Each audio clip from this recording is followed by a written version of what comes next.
here that is pretty high for this time. It was pretty damn hot today. One day we will get the intro. 88. Hi everybody. Hello, everybody. Usually, this is where our intro video is.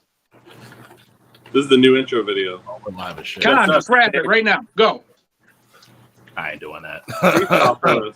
I don't do that. Man, that would have been perfect. Just an Hell no. impromptu. No, I don't do Oh, man, an impromptu Virginians don't do that. performance. That would have been awesome. Virginians don't do that. Yes, they do. Too much.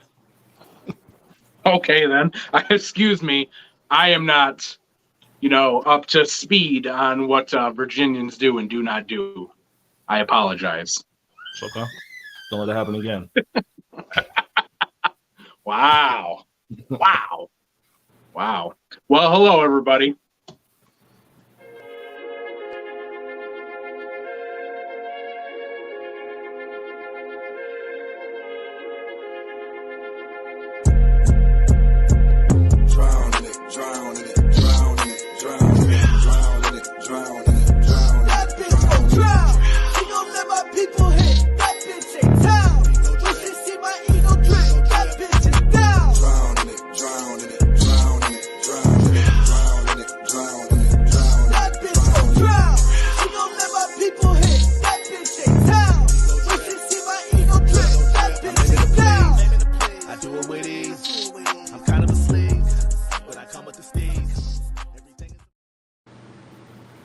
That was our intro video, everybody. Hi.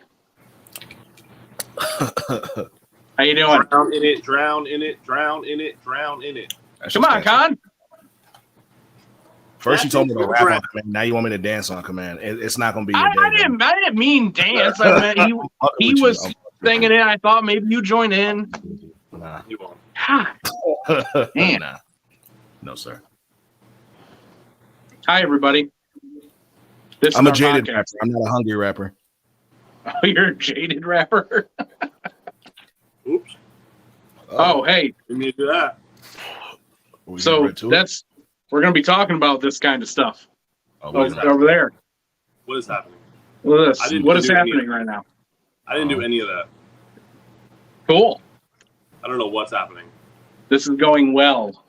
Nick's doing his best Matt impression. Oh my god.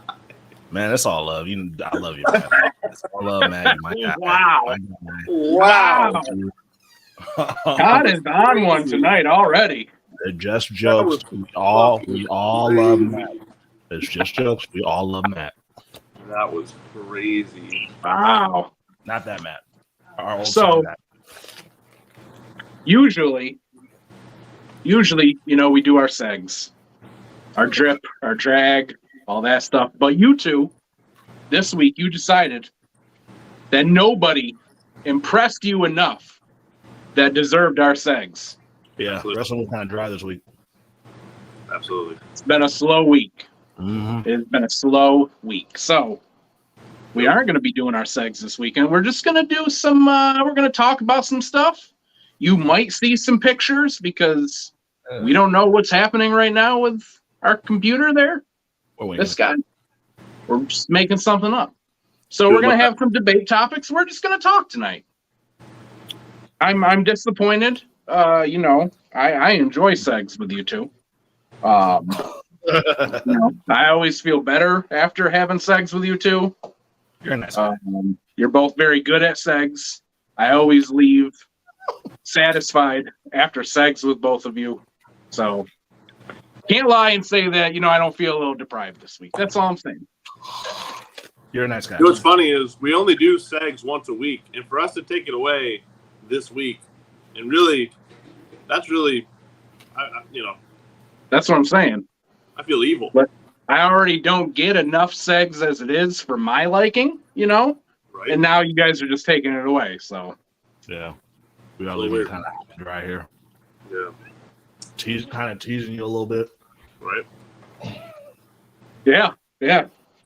Just, getting my nipples hard with a little pot in, but no segs. You know, it's I'm almost there, but you guys are cutting me off. You know what I'm saying? Yeah, we got a show to do, bro. We got a show to do. Do you know what gets Daddy Hambone's nipples hard? Segs. Hot and ready. What are we talking about? How are we doing? Segs. Let's get some segs. What else are we talking about? All right, let's talk. What do we got? Bring something up. Right into this one. As soon as it comes up. As soon as we get it. As soon as it's there. There it is. Okay. How does a wrestler get over with you? So we all know that in order for a wrestler to be successful in the company that they work in, they have to get over. Right. And if we're doing wrestling 101, if you are not hip to the term getting over means just getting popular with the crowd, winning the crowd over, making them new fans. That's what it means getting over. And, you know, we've seen examples of wrestlers getting over in WWE. We've seen examples of wrestlers getting over in AEW, Impact, what the fuck ever. I want to know, and I'll definitely answer as well, how does a wrestler get over with you two individually? What makes you say, I fuck with this guy, I'm going to get behind him? Or I fuck with this woman, I'm going to get behind her and support her? I think a big thing for me is just being fun to watch. What's fun for you? If you're not like if I'm not having a good time while watching you, or like I don't like, especially like during your promos, if I don't feel like I'm compelled in any way, like I feel like that's a big one for me. It's just being compelling. Some examples of some wrestlers that do that for you. Moxley, definitely. Okay. Anytime I see Darby Allin, absolutely. Trying to think. Bianca Belair. I love watching her fight. Becky Lynch. I don't like the big time Beck stuff, but that's just my personal thing. Yeah, you've been pretty vocal about that. Yeah, that's my personal, just whatever. Yeah, I mean, guys like that. MJF is very compelling. I mean, that's a damn given. But like, if like I have no reason to like care about you, then I don't. It's pretty straightforward for me there. I'd like to hear Hambone's answer, honestly. Well, real quick. Go ahead. Were there any wrestlers that you weren't feeling at first, and now you're like, I'm all the way in? FTR. I did not like the Revival in WWE. I remember that. Not like them at all. I thought, because from where I stood when I first started watching Hambone, it was the New Day versus the Revival every goddamn week. And I was like, who the fuck is the Revival? I do not, because I love the New Day. I was like, I don't care about these Revival guys. They fight every week. I don't get it. Like, why is the New Day fighting these guys? I kept telling him because he got hit to them when they were already on the main roster, and I kept telling him this is not how they were presented in NXT, because I was Dick Deep in NXT at the time. And for those who watch NXT, remember the Black and Gold days, we remember that FTR used to get busy in NXT. Yeah. Oh yeah. So I kept telling him, I'm like, dog, this is WWE's not doing them justice. Like, take them, put them back at NXT or take them out, and I assure you, your opinion will change. So then I showed AEW, and now Nick fucking loves FTR. Yep. When the FTR showed up in AEW, that shit was like a 180 to me. Mm-hmm. I'm trying to think of somebody else that kind of did that for me. A lot of the guys that like they do that for me really are like guys that like kind of went from WWE to AEW. And honestly, Cody did it, because I was not really big into Cody when he was in AEW. So when he went to WWE, he became like this guy is like now wanting to be the undisputed WWE champion. You know what I mean? Like that, like that's a 180 for me, because I was not interested in Cody at all. I didn't care about Cody either way. I didn't hate the guy, but I didn't want, I didn't care necessarily to, see him do anything, win, lose, nothing. I understood where he was in the company and who he was, and how the story and everything, but I was not interested in that. What about you, Hammy? What good? So, how does I this get over with think you? I think that Nick used a good word there, which is compelling. And I Yeah. think that that's a good word because for me, I think that, as a hardcore wrestling fan, I think that all hardcore wrestling fans know what makes a good wrestler, and, sometimes it's in-ring skills. Sometimes it's their mic skills. Sometimes it's their look. Sometimes it's their character and personality. Sometimes it's all of those things. If you can get all of those things, that's perfect. But I am one of those people that you got to connect with me in some way. And it's not always the same for everybody. And sometimes I'll like a wrestler for a certain reason and have another wrestler who, even though I feel like they fall into that same category, I don't connect with them. So I think that compelling is a good word because it really depends. There are guys that I like as, a hardcore wrestling fan who enjoys the actual athletic in-ring competition as well. Sometimes there are guys that I like because I think they're good in the ring. Sometimes there are guys that I like because even if they're not that good in the ring, if they're great on the mic or have a great character that connects with me, I enjoy that. And sometimes there's just something about somebody that just connects with you. If you can, see yourself in somebody for a reason. There have been wrestlers who I wasn't a fan of, and then I met them and had such a good interaction with them in real life that I became a fan of theirs. Like so, What? I would say Sammy Guevara. I was not a Sammy Guevara fan at all. I thought his hair was stupid. He had a very punchable face. I hated the panda shit that he started with. And then I met him, and he's probably one of the nicest people I've ever met. And now it's like, I can't hate this guy. I just can't. I wouldn't say that I was not a fan of Johnny Gargano because I was. But when I met him, and he was, again, probably one of the nicest guys I've ever met, I really felt a connection with him afterwards, and it made me a bigger fan of his. So, I think that really depends. I can look at guys like, some of my favorites right now are, Orange Cassidy is one of my favorites. I think his gimmick is hilarious. It doesn't get old to me. It still entertains me. But not only that, he can go in the ring too.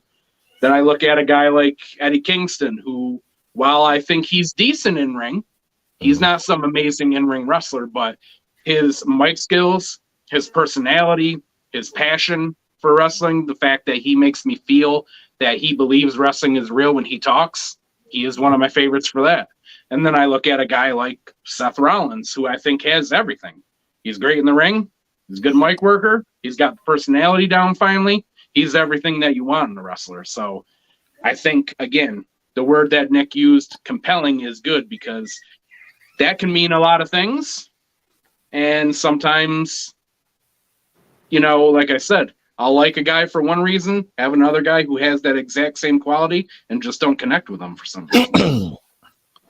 Is it fair to say that Seth Rollins is the Andre 3000 of wrestling?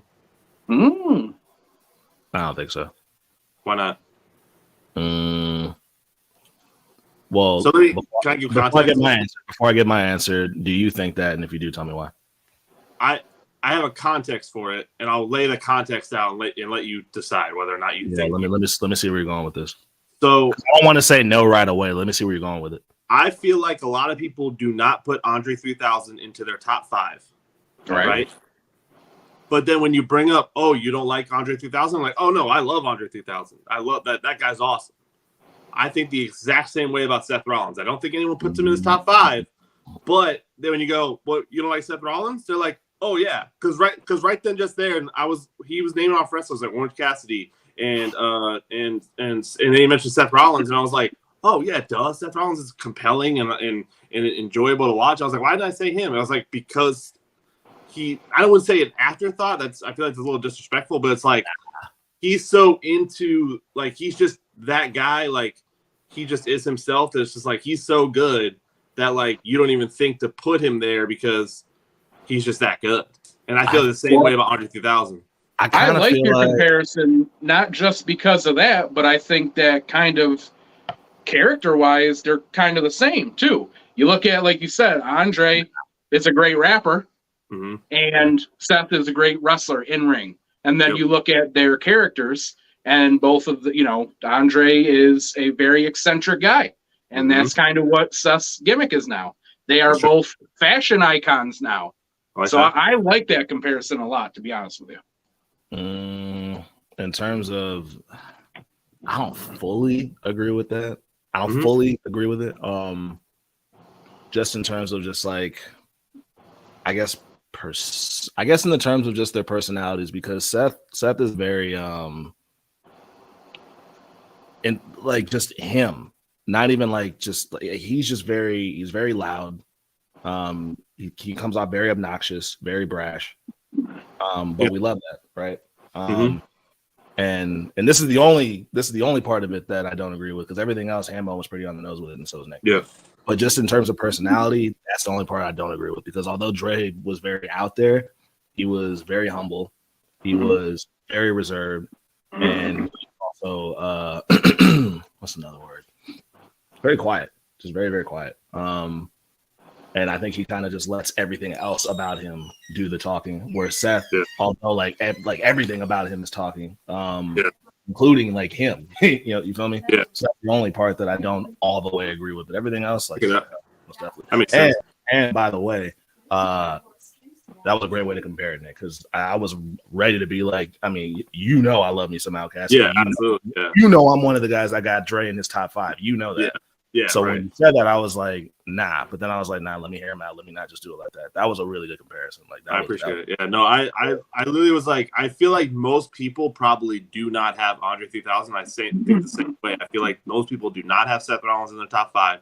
He deserves that spot. He deserves that spot, absolutely. Same with Andre 3000. He deserves that spot. You know what I mean?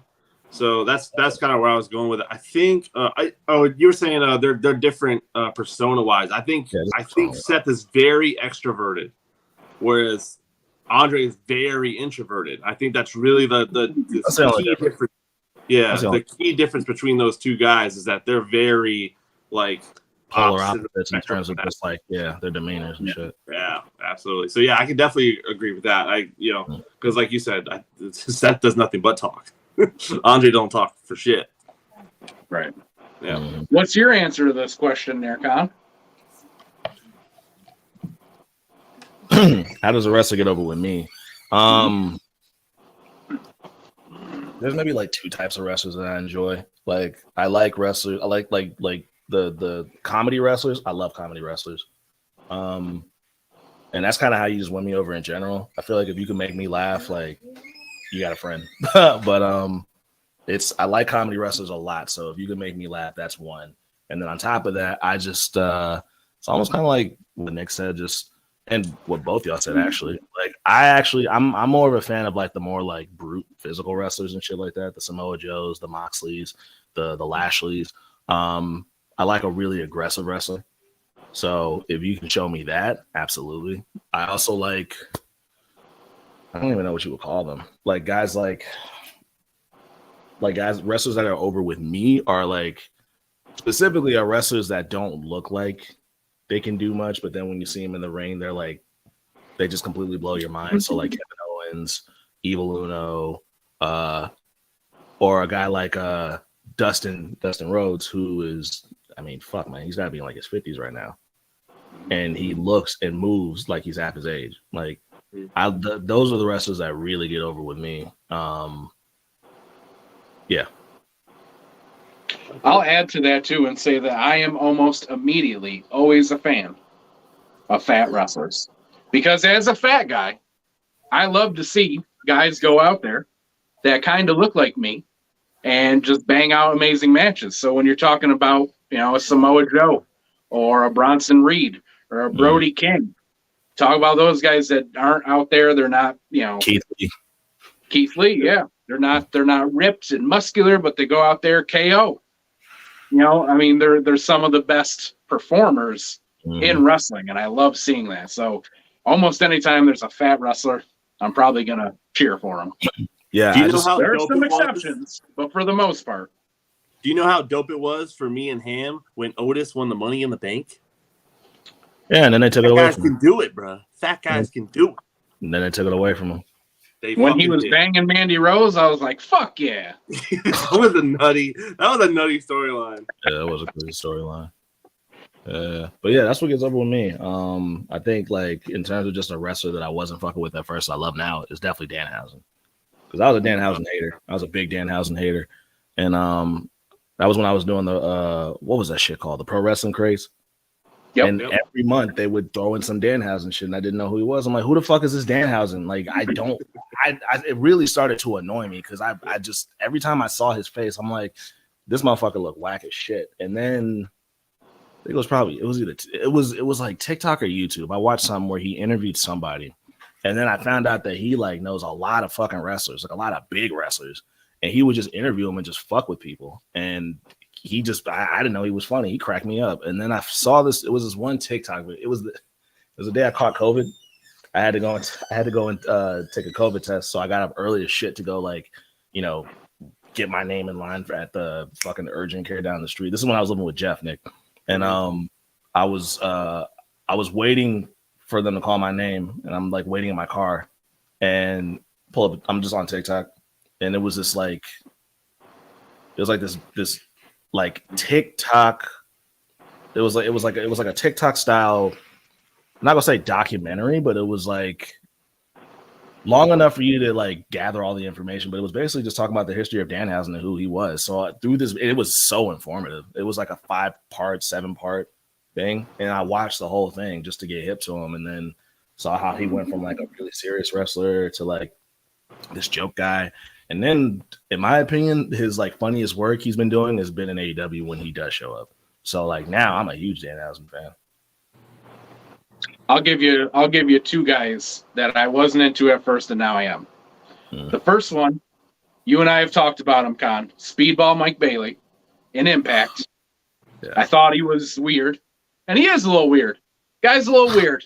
You know, he's got a weird energy to him. But he looks like he looks like if Sonic the Hedgehog was a human.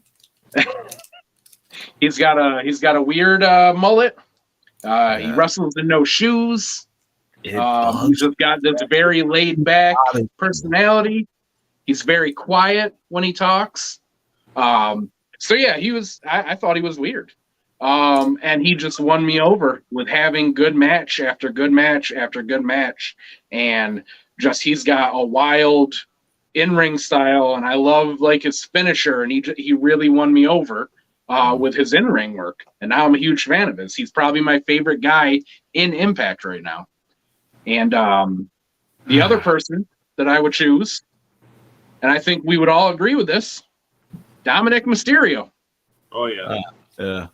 You asked me a year ago, I wanted that kid off TV. Like he just, I thought he was okay, but he wasn't ready to be on TV yet, you know.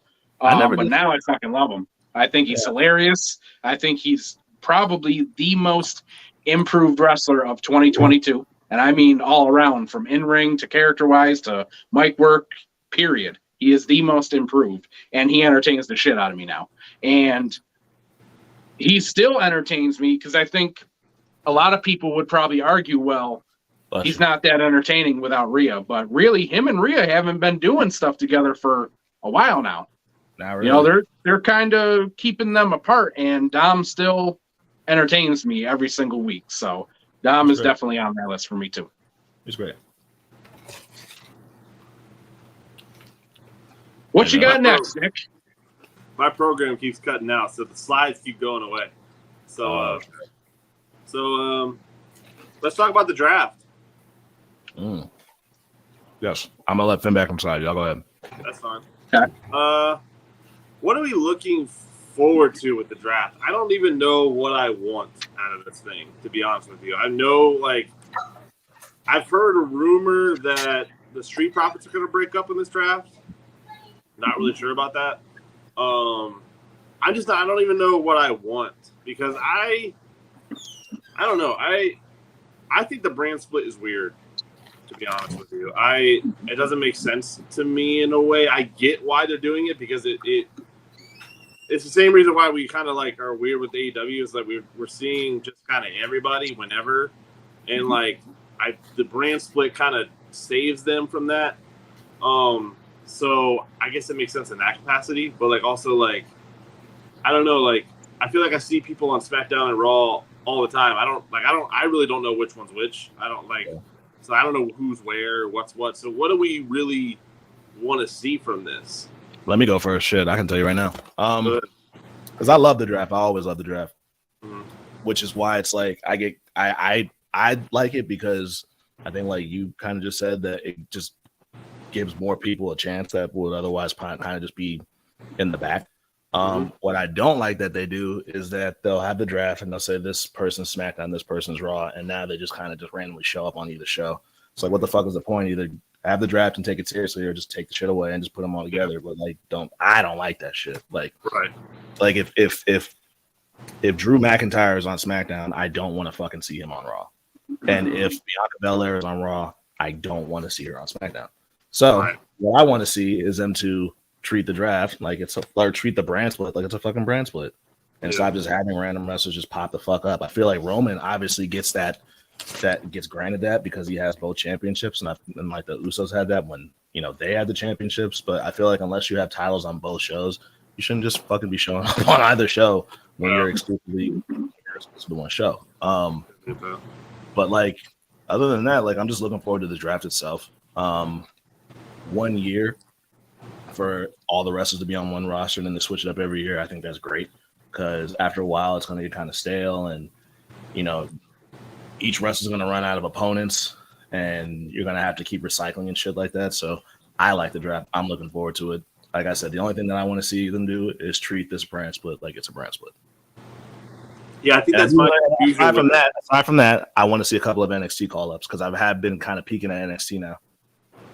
Yeah, I think that's kind of where my like what are we doing thing, because like I don't even know, like, because I can't really tell who's where. Like I don't, like, if you ask me who's where, I don't really know. I just kind of turn the TV on and just watch. So couldn't tell you.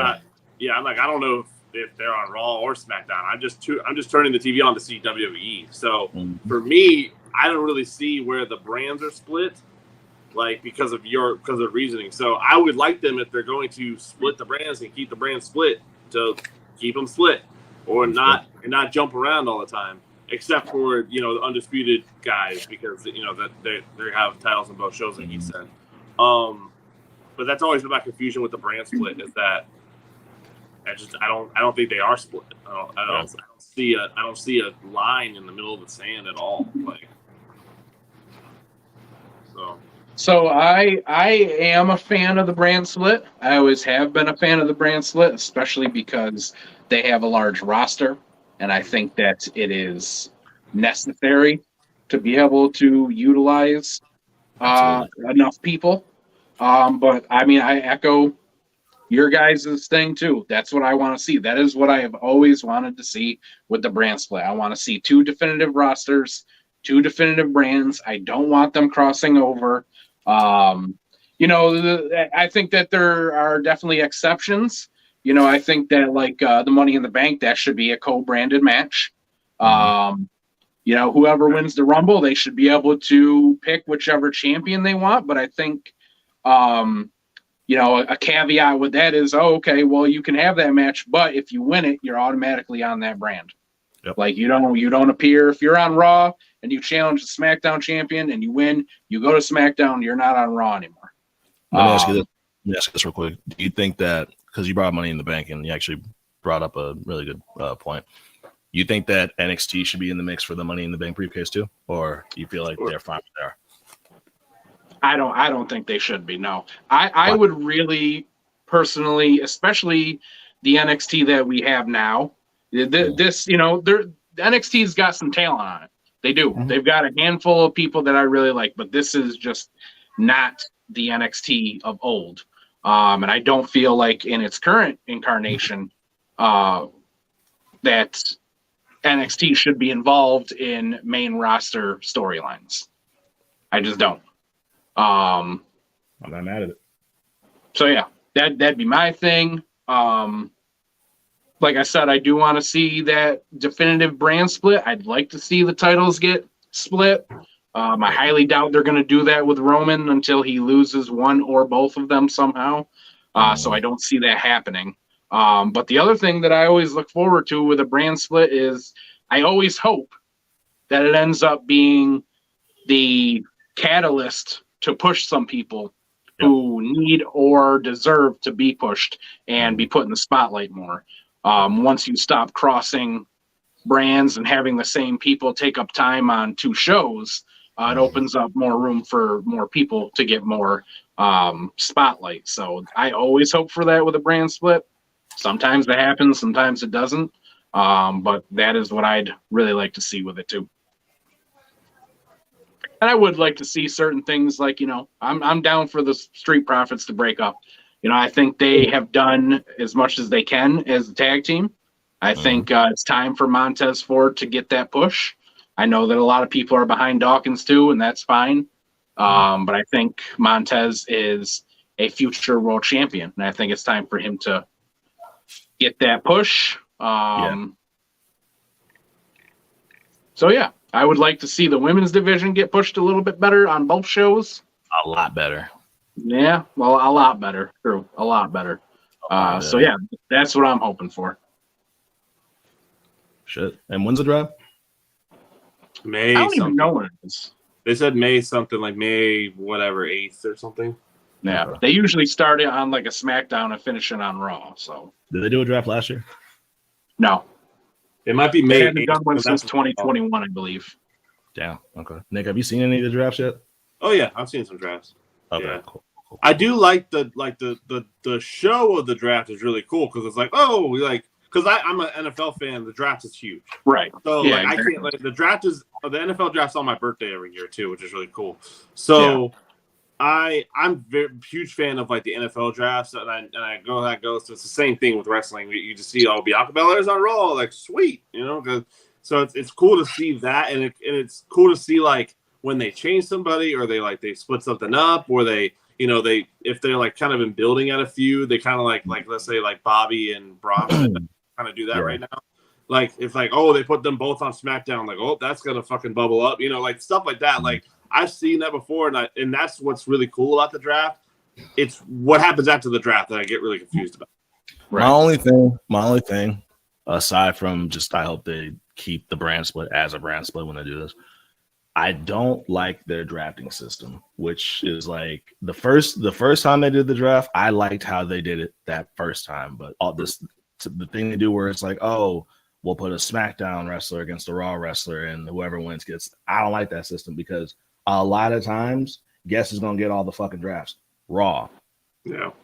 A lot of fucking times, bro. And I don't like that. It's just like, why not just kind of just I prefer the traditional way, which is just a general manager for SmackDown, a general manager for Raw. They sit on the podium, they draft their 10 top stars they want, and then I guess they do they keep the draft going where like they used to do in WWE.com where they post on the site like who else got drafted that didn't get televised. But like the whole two guys compete and whoever wins gets the draft. I don't like that system. Yeah. I agree with you there, Con, but the one thing that even though I agree that I like it that way more, I also am sick of like authority figures and general managers and that shit in Raw in wrestling. So as much, even though I like that system better, I really don't want to see like two general managers or anything like that. They could just say like WWE officials have SmackDown officials or whatever. That's fine. I don't want an actual like authority figure. I don't mind Adam Pearce as an authority figure because he's not the type that like comes out and like takes spotlight away from the rest of the show. Neutral. He's very neutral. Yeah, right. And I enjoy that, but I don't really think that they're going to have just two neutral authority figures on both shows. You know what I mean? So, should have a wrestler draft. What's that? Like our own draft? Yeah, just have like Seth. Well, we could do our own draft too, but I'm saying like Seth Rollins just goes out there and drafts for Raw, and then like have like I don't know Becky do SmackDown or something. Just I don't know. It'd be weird. I don't know. It'd be something different. Well, that's another thing.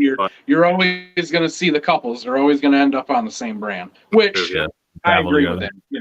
That to me, that's the right thing to do. To not make relationships in wrestling even harder than they already are. Right. So, Probably always going to see Seth and Becky on the same show, and Scarlett and Cross aren't ever going to get broken up. Or things like and that. Emma. Oh well, we can break them up because that's a Bianca's the Raw champion, right? Yeah. I mean, Montez will stay on Raw. That means Dawkins would go to SmackDown. Could be. Interesting. I don't feel like they. Or I mean, Bianca could go over to SmackDown. Like you could just that stuff can switch too. It wouldn't be the first time where they've switched the champions. Which was a wild segment, by the way. Yeah. That was a Charlotte and Becky swapping that thing. That the stories behind that are so crazy. Yeah. What else? What else you got, Nick? What else we can talk about? Long-term storytelling. Sorry. You had a thing about that, Colin? Yeah. Long-term storytelling.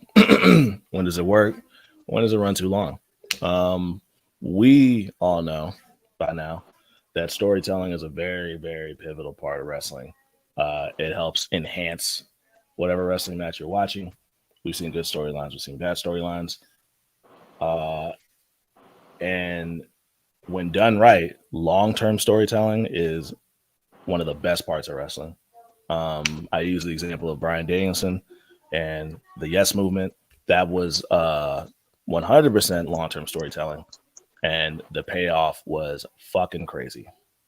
And now it's a historical moment. We've seen long-term storytelling. Actually, we're watching it right now with the Bloodline and Cody Rhodes and Roman Reigns. We're seeing that. What else?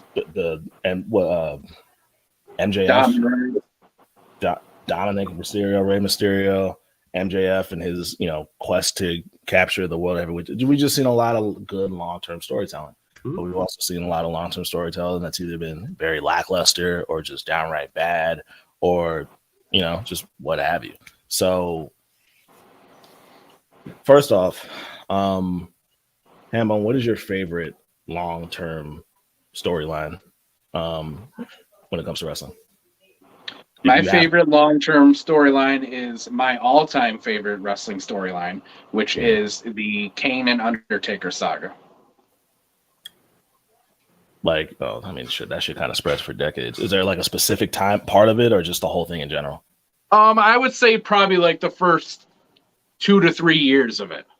Okay. I just think that it was just great storytelling all around. We had this iconic character in the Undertaker, and he's getting to a point where we're getting more reality based. We have to find out more about him as a person to really connect with him, and now we're finding out. You used to think that Undertaker's a undead zombie, and now we're finding out he had a family, and his longtime manager used to work for his family. And hey, now he had a brother too, and he kind of burned the place down, and his brother's dead. Oh wait, his brother's not dead. Now his brother's a fucking psychopath, serial killer, murderer. Yeah, and Paul Bear's actually his father. I mean, it was just constant twists and turns, and seeing a side of the Undertaker we had never seen before. I still think of that moment where Kane debuted in the Hell in the Cell, and Undertaker's just standing there staring at him like slack-jawed, his mouth open, can't believe, he sold it perfectly. Like we'd never seen that kind of emotion out of the Undertaker. So those first 2 years, Kane or Undertaker wouldn't fight him at first. For the longest time, he would not fight his brother. Then he ended up fighting him. They fought forever. Then they were a tag team. They came back together. All that stuff. That first 2 to 3 years of that storyline is the best long-term storytelling and my favorite. I'll go next on mine. I got 3. I think my number 1, and maybe I'll get some looks for it. Maybe because the criticism that this man gets is surprisingly kind of crazy. Triple H and The Undertaker at WrestleMania. And it started with I think it was after he retired Shawn Michaels. It started with they had one match one year, and then they had a follow-up match, which was a Hell in a Cell match with Shawn Michaels the next year. And what I liked about that story, which I thought this was like a really cool element to the story, because I actually liked that first match they had. I know they've wrestled a couple of times at WrestleMania, but the one that led to the Hell in a Cell match the year later, and that was when Michael Cole was he was like a heel, and they had like what they call it, like the mystery general manager, and it was in that big Anonymous. Remember that? So it was around that time. It was when that was going on that they had the first match, and I personally loved that match. That match was brutal. I liked the story that was told, and I thought the ending was really fucking cool, because I don't remember the last time they told that story in wrestling. But basically, that was when Undertaker still was undefeated. He just retired Shawn Michaels, who he knows Triple H's best friend. Undertaker beats Triple H. But the cool thing about it was Triple H lost, but he walked out. Undertaker had to get carried out, even though he won. And that was a story, because Hunter beat the fuck out of him. And then we don't see him for an entire year. Like, we don't see him for the whole year. And Triple H addresses that, because I think Shawn Michaels comes back and he's like, yeah, why don't you get your lick back? And he's like, dog, he's been gone for a year. I beat the shit out of him. No one's seen him. And then he comes back, and I think that's when he cut his hair. And then they had that Hell in a Cell match. That's one of them.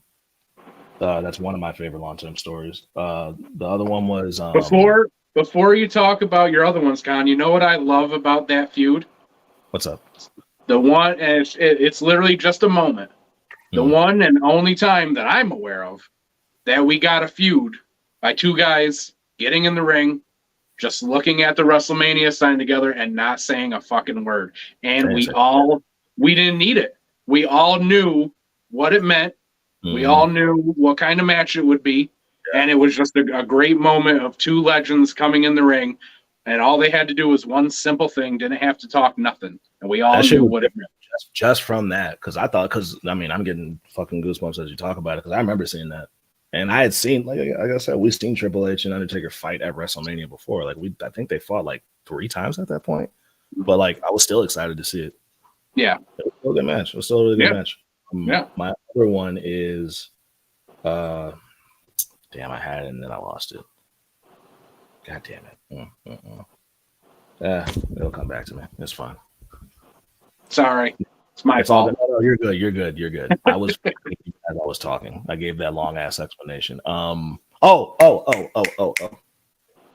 was the other one was Undertaker and Kane, but it was when Kane interfered in that Buried Alive match that Undertaker had with Vince McMahon, and then he came back to Mania. I love that, because that one went on for like shit, man, for most of the year, if I remember correctly. Yeah. That was Unmasked Kane. That was Unmasked Kane. Yeah. We were seeing a different side of Kane. Was the Unmasked Kane storyline long-term storytelling too, or no? Not really. Well, nah. I don't really think so. That was, they had that match, him and RVD, and I think it was against, I think the Authority, or no, Eric Bischoff was in charge, and he said, hey, if you lose this match, you got to remove that mask, and that's what happened. Yeah. Nick, what about you, bro? Do you have anything? I know this is more difficult for you since you're a newer fan. But... I mean, I feel like the best long-term story we're seeing is the Bloodline for me. I'm really trying to think of a really long-term. I mean, MJF was really cool. I think we got the payoff. I mean, I could answer the question better about what makes something go stale and what takes it. I think honestly, once the story kind of goes into a circle a little bit, like I don't know. Sometimes sometimes it feels like it's just like we're just going back to the same thing over and over again. It's just like, what are we doing? Like there was parts of Brock and Roman where I really felt like that. I was like, why do we keep doing this? Like, why do we why? Like we get it. Like, we get it. Like, and that's just me not being a Brock person either. I'm not really a huge Brock person. I don't hate him like you do, but I'm not a huge Brock person. Yeah, I hate him. Yeah, I'm a proud Brock Lesnar hater, by the way. Yeah. I'm a very proud Brock Lesnar hater. Fuck him. So I don't hate the guy, but I'm just not. I'm over that. I'm over. Like I knew what that was from this before I was a fan. So, I think a lot of, like, something when it gets really repetitive, it gets a little like when we're doing like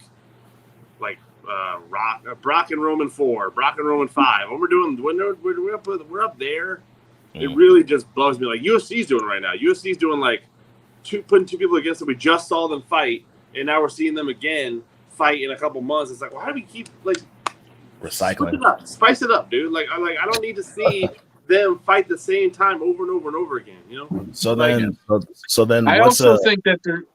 Go ahead, Comp. I was gonna ask, can y'all think of a long-term storyline that, like, you know, made y'all have that reaction, which made y'all go like, yo, I'm tapping out because this shit's not going nowhere? I mean, that I was about to go there in that. I think one of the other things that has to be said about long-term storyline is, and we've kind of talked about this before, just in a different way, about when the company basically goes, well, I know that you guys want this, but we're not going to give it to you because we have a story right here that we're going to get to. You know, when the company basically says, fuck you, we don't care what you want, we're going to do this anyway. I think that that's a problem when it comes to long-term storylines. You know, I think that they did it very well. You know, we're talking about WWE. They did it very well with Daniel Bryan. They did it very well with Kofi Kingston and Kofi Mania. I still am of the opinion that they fucked up with Roman and Cody. I think that the fans wanted it at WrestleMania. And I don't think that they have a compelling enough storyline to keep us interested in this for another year. I think that this is, well, what is it? I got a hot take. You're not going to like it. That was a real hot take. I might have second thoughts about how I feel about the WrestleMania finish. Explain. There's a couple people that I follow who have like given their opinions on why it's more beneficial or why it made more sense and why it was better for Cody to lose than it was for him to win. A couple people that I see on TikTok, or a couple of wrestlers on, you know, podcasts I listen to give their opinions on it. And yeah, first of all, it has nothing to do with this, but it's kind of funny that now this is all I'm hearing. And a lot of wrestlers aren't saying this, but y'all remember when I brought up when I showed you the video of that dude that was like talking about how it was like, I guess basically like the Four Horsemen storyline just in modern day times. Now I'm hearing more people say like, yeah, this is just Cody doing that, right? Which is just like, all right, cool. That's still fine. But I still didn't like the finish, right? But taking that out, the people that have shared their opinions about it, you know, I've heard a lot of people kind of say like, you know, hey, this, like, the general consensus that I'm hearing is that the reason, or that I hear people say when they say it made more sense for Cody to lose, I've heard he hasn't gone through hard times argument, which I half agree with, half don't. Half agree with in the sense of like, you know, he did come back and it was like he had his match. He came back at WrestleMania, won his WrestleMania match. He had his matches against Seth, didn't lose. And how many matches did they have? 2? 3. And he won all 3 times, right? Yep. He got injured, and it was a crazy injury, right? But then he came back and won the Royal Rumble. And it's like, and you know, and they go, it's like after that he hasn't really like. He hasn't had to like really climb for it. But on the other token, it's like, well, dog, there's still like his whole first run and all the shit he had to go through with that, just backstage, like the backstage politics of it all. So it's just, I'm kind of 50-50 on it. But I guess one thing that I do agree with that I didn't agree with before is that, yeah, I guess Cody still has to go through a couple of things. He has to get through Brock, which I'm pretty sure he's going to beat Brock. And if he doesn't, that's going to be kind of crazy. But, you know, if it's leading to WrestleMania, I don't know how long I can stay tapped in. If it's leading to SummerSlam, I can hang in there a little bit longer. So here's my rebuttal to that is, I get that. I completely understand that side of it. But I've said this before. That I don't believe that is what fans want from Cody, because we have seen for 2 to 3 years now Roman face underdog after underdog, have his family interfere and make everything difficult for every opponent that he's had. We've seen that over and over and over. And I don't feel like that is what fans wanted out of Cody. Cody was, for all intents and purposes, a new guy to the WWE roster in you know who he is now. And he had done nothing but win since he had been back. So in that sense, he was different than everybody else on the roster. He was somebody Roman hadn't faced. He hadn't been beaten yet by Roman or anybody. And I think that that's what the fans were looking for, was finally somebody to come in and be different than everybody else and not be the underdog and be the monster slayer. And I think that's what they were looking at Cody to be. So while, you know, we might get, you know, Cody and Roman again at 40, that's where I think it's going to.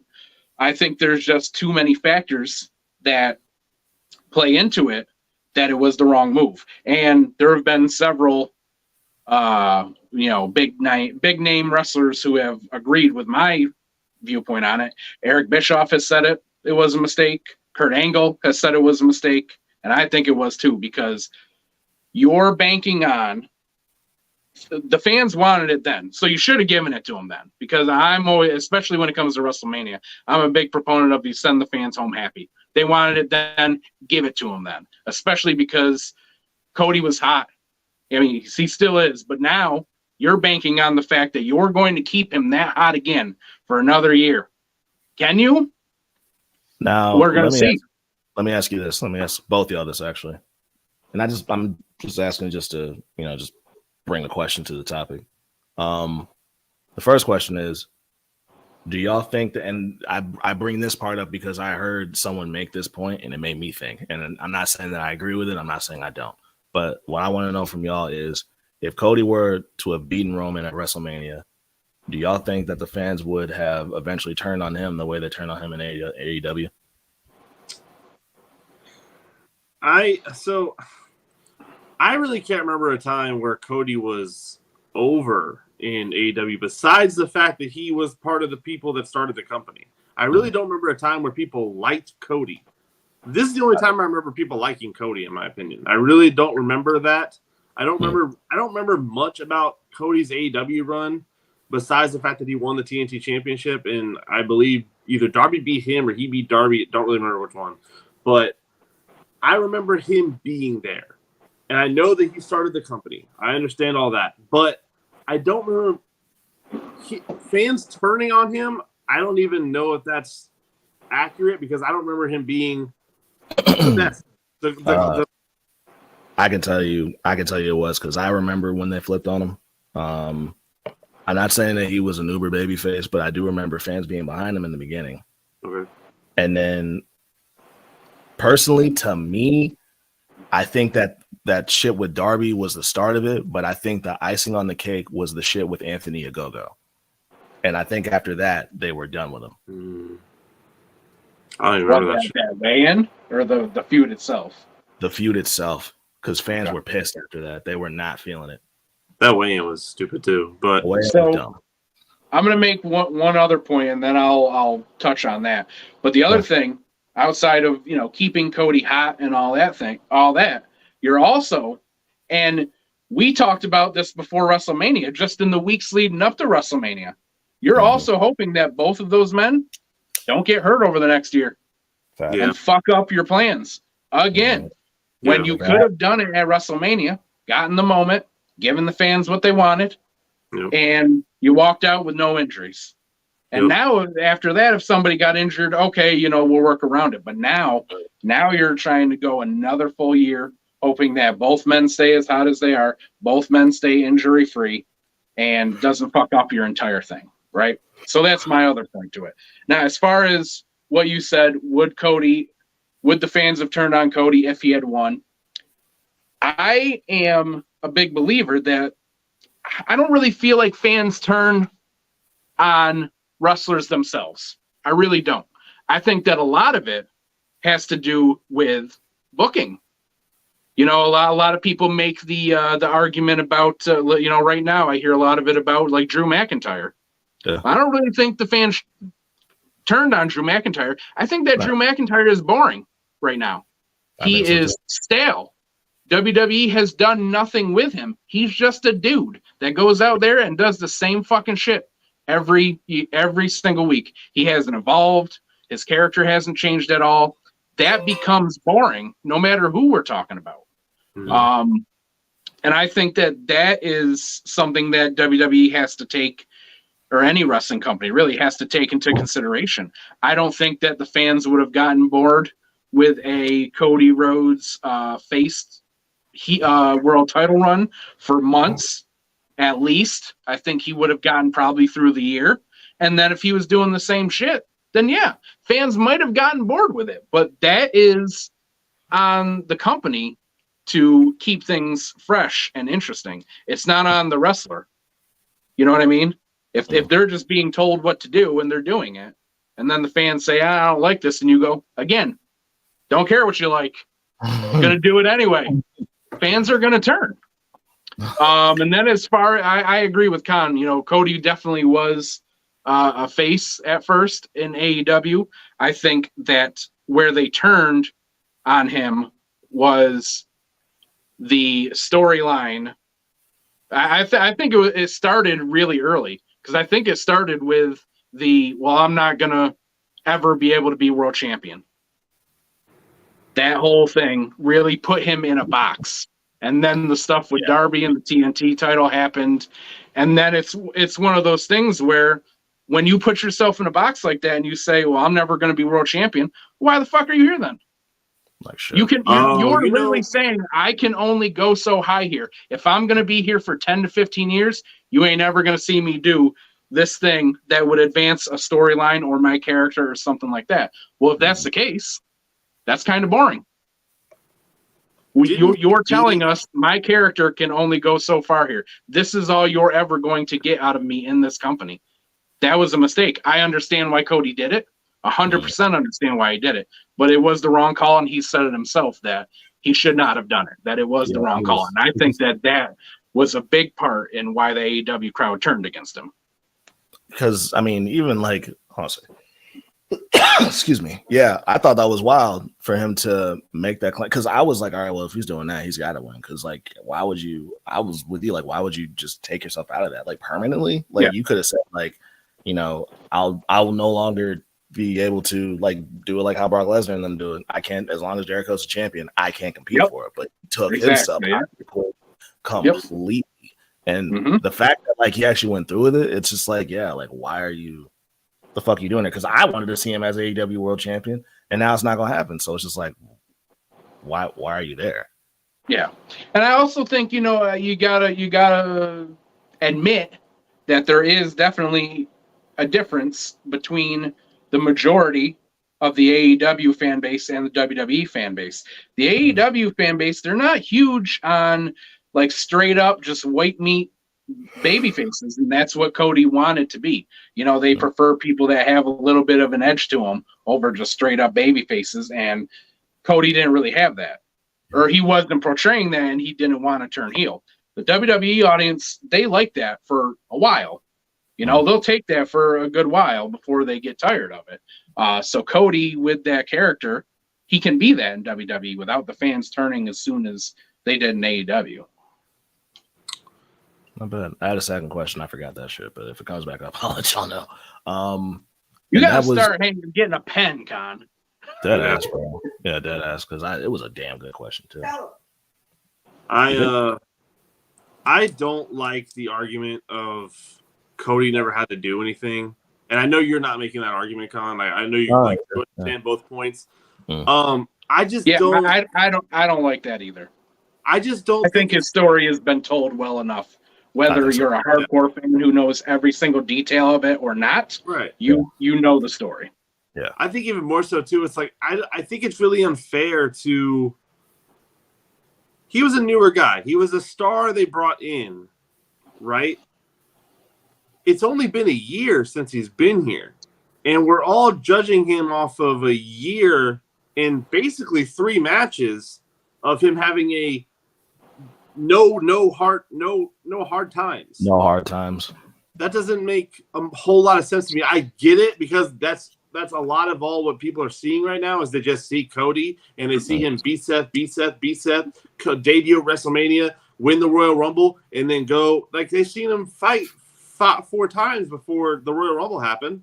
Maybe no, three times before the Royal Rumble. Then he comes out Royal Rumble and wins it. I get it. I see that, but it's not fair to me when you take one guy's essentially at that time 9 months.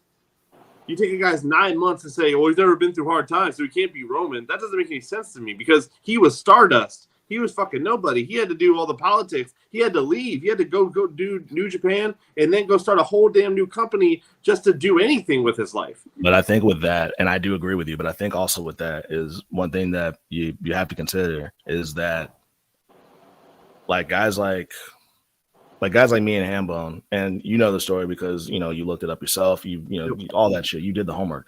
But guys like me and Hambone, we watched Cody Rhodes' first match in WWE. Right. We saw that first run. But then if you bring somebody in new, like you, Mm-hmm. your first time seeing him was in AEW, so you didn't even know about that run. So when Cody comes back, he's sort of like there's obviously older fans who are familiar with him, but he's in a way kind of being reintroduced to like a whole new audience now. Right. Because the time that he was gone, WWE made a lot of changes.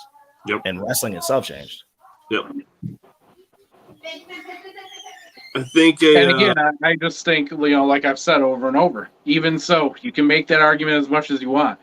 And I think the dead quiet reaction at WrestleMania when that 3 count hit says that is not what the fans wanted. Right. We get your argument. We get where you're going with it. We understand it, but it's not what we wanted. All the air got sucked out the room, bro. Yep. It went. and then we're also just back to the question: who the fuck is going to do it? That's Who Cody. is going to do it? It better be damn but we got to wait a whole another year again. Yep. I personally, I think we'll see it at SummerSlam. That's just me. I think we'll see it at SummerSlam. And again, rebuttal if to we that, do, though, is who cares?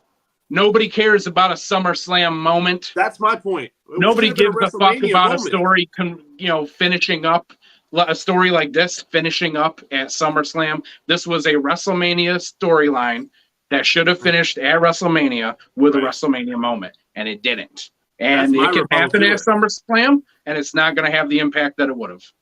Yeah, I'm having that's my whole rebuttal to it. I'm having second thoughts. That's just me. So I'm gonna let it cook. Now I'm gonna let it cook. I'm gonna see where it goes. If that's my whole rebuttal too, is like why if you're gonna do it at SummerSlam, why take the WrestleMania moment away from Cody? Because especially if you want to keep this guy hot. To me, that's what the second question was. Thank you.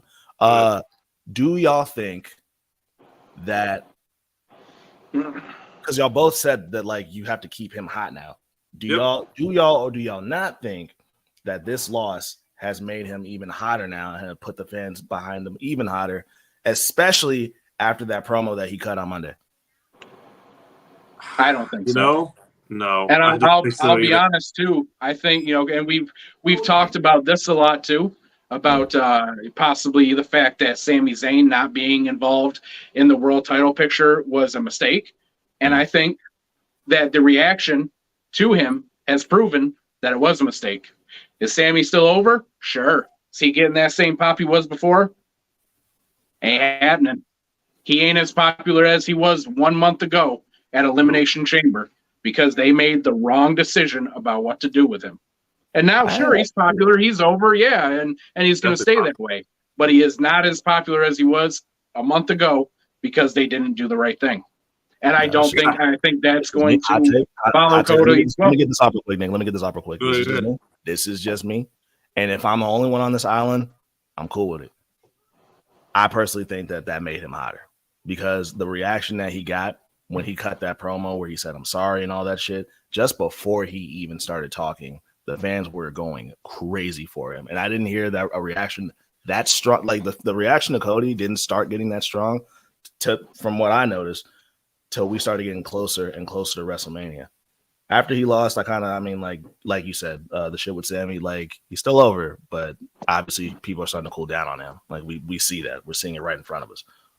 With Cody, I expected to see a bit of a slowdown. I haven't seen that from the fans. I see the fans going for him stronger now, especially when he told them, I fucked up. I'm sorry, but I'm gonna get back to it. I think that they really, really like that.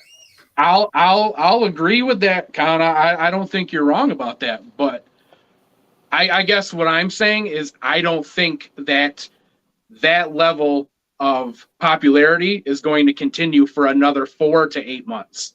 So no. Do I think that you're right now? Yes, but 4 months. I think it will, and I definitely think it will if he beats Brock Lesnar at this WrestleMania Backlash shit. I have a hot take. Cody Rhodes is one bad match or one bad storyline away from being really cold. Really? Yes. Actually, you know what, bro? I'm not going to disagree on that one. Listen, if he loses to Brock Lesnar, I don't even know when that's supposed to be. SummerSlam? No, they're doing it at Backlash. Yeah, WrestleMania. Backlash. Yeah. If he loses at Backlash, that's really bad for Cody. I think that's so too. So bad. I'd agree. Why? As a fan, why would I even vet into this guy? Like, even if I like him, why would I even vet into this guy knowing that they're not going to do anything with him? There's no point. I would be dead ass. I don't think if the plan is for Cody to take the title off of Roman, whether it's at SummerSlam or WrestleMania, I don't think we can see Cody lose again. Period. Yeah. Because if he loses to somebody else, why am I going to believe that he's going to beat Roman when he's already lost to him and then he has losses on the way? So you're going to tell me you're going to have Cody win every single match for the next 4 to 8 months?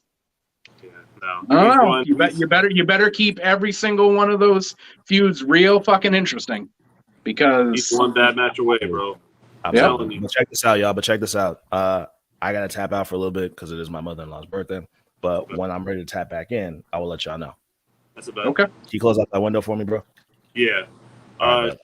Do me I don't even know. Hit the group chat thing when you're ready, because I'm not gonna be able to see you. Yeah, you good. I bet. All right, bro.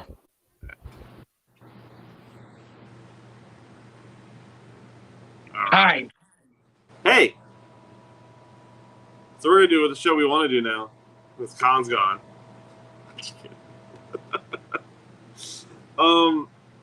Yeah, if Cody loses at all soon, there's no shot. I got no reason to think that yeah, I saw it too. That Khan said "fuck us" in a private chat, by the way. It's gonna be so cool down on him like that. Like that'll be a 1 month long cool the fuck down on Cody Rhodes. And it's gonna be bad if he loses that. Yeah, I agree. And I agree with you too. Like if he loses, the only way I can see him losing and it'd be okay for him is if Solo Sikoa rushes in there at some point and kills him down. And not a Backlash. You can't do that Backlash. If you lose a Backlash at all, you're cooled down. But if you're doing a random match on Raw and Solo comes in there, Samoan spikes you, and you lose that match, you're good, bro. But you lose at Backlash, you lose at any other pay-per-view you're a part of, it's bad. It's real bad. Agree. Yeah. And I mean, even so, even if you do that, with Solo or something like that, first off, why would you do it? Because as far as Roman's concerned, him and Cody are done for now. You know what I mean? Right. So random attacks on him, first off, it's not going to make sense. But even so, even if you do it, you can't do that every single time Cody has a big match, or the fans are going to go, it's the same fucking thing. The fans are already sick of the fact that Roman just keeps winning the same way with interference and all that stuff. That was even Khan, who, is having second guesses about the result now. Even he said that he hated just that ending, that it was the same fucking thing. Yeah. So you can only do that so many times before the fans going to be like, same thing. We're going to see the same thing happen again. And if you do that, that's going to cool them off. They're going to tune out. I mean, I definitely was one of those people calling for, I want to see everybody in this fucking match. I want to see Solo. I want to see the Usos. I want to see Sami and KO. I expected all that to happen. But Solo just to hit you at the one time and you're done? Yeah. Nah, that's bullshit. That's where it ended for me. Like, I wanted to see everybody. Anybody who could, like, Brandy could have came in. Fucking, negative one could have fucking jumped over the hit and fucking did something, man. Like, anybody could have jumped in that match, and as long as Cody won, or as long as Cody didn't lose on some bullshit, I would have been cool with it. And I think, correct me if I'm wrong, but wasn't that the only spear that Roman hit too? Was the one throughout the match? So. Yeah, probably. Yeah, so not only did it only take one Samoan spike, but it also only took one spear to beat Cody at WrestleMania, where Cody's got to hit 3-4 of his finishers to beat Roman. You know what I mean? It's just, I don't know. I think they made a lot of missteps. I think we're going to see that played out, but we'll see what happens. To answer the main question, I don't really have a long-term story thing where, like, besides this one, really, that really stuck with me, that I can really remember. Yeah. One of the weirdest you're really, in the time that you have been a wrestling fan, you're really just now starting to get like a lot of really long-term storytelling. You know, AEW has dabbled in it, you know, since its inception, but not like really long. You know, 4 to 6 months is the long-term storyline for them right now. One of the first ever storylines I remember being really long term was when Seth Rollins was the savior of Raw. What did he call himself? The Monday Night Messiah. There you go, Monday Night Messiah. When he was that, like, he was doing that for a long time. Like, a lot of people got involved. Rey Mysterio, his daughter, Buddy, fucking everybody was involved in that thing, and it was really cool. But it was just it got. I wouldn't say that one was weird. It was. I got a payoff of that one, which was nice. When he wore the Jesus robes at whatever pay-per-view that was. I think that storyline was doomed just because the people who were involved in it kept getting hurt. You know, he added. AOP was hurt. Yeah, he added the AOP. They both got hurt. He added Austin Theory. Austin Theory got taken off for those allegations and put back down in NXT and cooled off. So, you know, everybody that got involved kept getting taken out, and that really, in my opinion, killed that storyline. Because I loved it. I love cult shit like that. Yeah. So when it gets into wrestling, I really like it, but it just wasn't working out with the people they had in it. Yeah. No, it was. It's so funny now because Buddy was like dating, was it Aaliyah Mysterio at that time, right? In that storyline.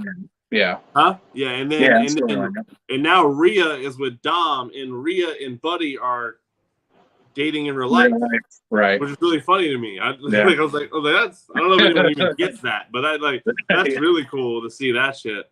Yeah. But that's one of the first ever long-term stories that I really remember. Like, this is really playing out.